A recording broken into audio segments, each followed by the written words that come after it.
ነገሩ እዚህ የተፈጸመው እዚህ ሳኡዲ ውስጥ ነው። እባካችሁን ሁላችሁም ሸር እንድታረጉ ይሄንን ቪዲዮ ማለት ነው። ነገሩ ምን መሰላችሁ? እቺ እነዚህ ሁለት ግለሰቦች ጓደኛሞች ነበሩ። ከዛም በሆነ ጊዜ ይጣሉና በሆነ ነገር ይጣሉና ይለያያሉ። እቺም ሌላ ቦታ ነው የምትኖረው፣ እቺም ሌላ ቦታ ነው የምትኖረው ማለት ነው። ከዛም በአንድ ቀን ለዚች ለነፍሰ ጡሯ ሴት ትደውልና ይቺኛዋ ገዳዩዋ ማለት ነው ትደውልላትና በቃ ይቅር ብዬሻለሁ፣ አሁን አንቺ ነፍሰ ጡር ነሽና በቃ ይቅር ብዬሻለሁ ትላትና ይቺ ገዳዩዋ ኬክ ይዛ ወደዚች ቤት ትሄዳለች ማለት ነው። ወደዚች ወደ ሟቿ ቤት ትሄዳለች ኬክ ይዛ ማለት ነው። ከዛን ይቺ ደግሞ ከሁለት ጓደኞቿ ጋር ነበረች ቤት ውስጥ ማለት ነው። ከሁለት ጓደኞቿ ጋር ነበረች። ለመውለድ ደግሞ 5 ቀን ብቻ ነበር የቀራት። 5 ቀን ብቻ ለመውለድ ማለት ነው ደርሳለች። ገባችሁ?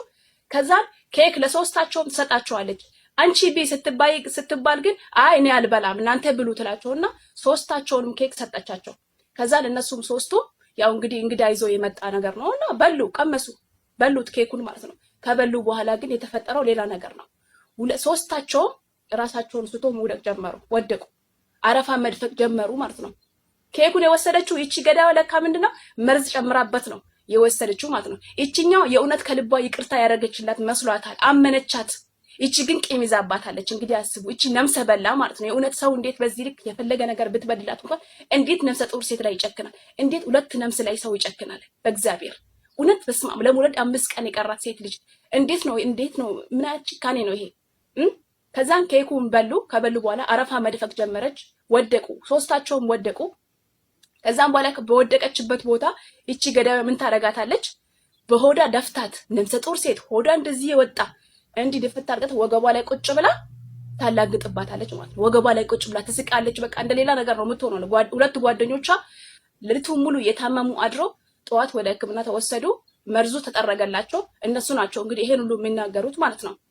በቃ ለሷ መከላከል አልቻልንም እኛ ራሳችን ስትወርቀ ነበረ፣ ግን እንደዚህ እያደረገቻት ነበረ ብሎ የተናገሩት ደግሞ ጓደኞቿ ናቸው። ከሷ ጋር ሁለት ጓደኞቿ ነበሩ። እነሱ ተረፉ። አሁን ሕክምና ላይ ነው ያሉት እነሱ ማለት ነው። ይቺ ግን እንደዛ ካደረገች በኋላ ምን አደረገች? ባሏ ስራ ላይ ነበረ። የዚች ነፍሰ ጡሯ ባል ስራ ላይ ነበረ። ለሱ ደወለችለትና ያለውን ነገር ሁሉ ነገር ነግራው እሱን ጠርታው እሷ ከዛ ቦታ አፕስ ብላ ጠፋች ማለት ነው። ጠፋች። ከዛ ከቀናት በኋላ ደግሞ ልጆቹ ወደው በስሜታዊ ሆነው ሙባረክ የሚባል ልጅ ጋር ሄዱ። ለሱ ሁሉም ነገር ነገሩት። ይቺ ነፍሰ ገዳዋ መጣች ላይቭ ላይ መታም እንዳወራች አላውቅም። መጣች ላይቭ ላይ ፎቶ የተነሳች። ይሄ ፎቶ ራሱ የተነሳው ከዛ ከላይቭ ላይ ነው ማለት ነው። ገዳዋ ይቺ ናት። የጅማ ልጅ ናት። ስሟ ነሲባ ይባላል። ይቺ ደግሞ ሙልዬ ታፈስ ትባላለች። የወለጋ ልጅ ናት። እኔ ሰው ልጅ እንዴት ነው በዚህ ልክ የሚጨክነው? ኧረ በስመ አብ ወልድ መንፈስ ቅዱስ አሐዱ አምላክ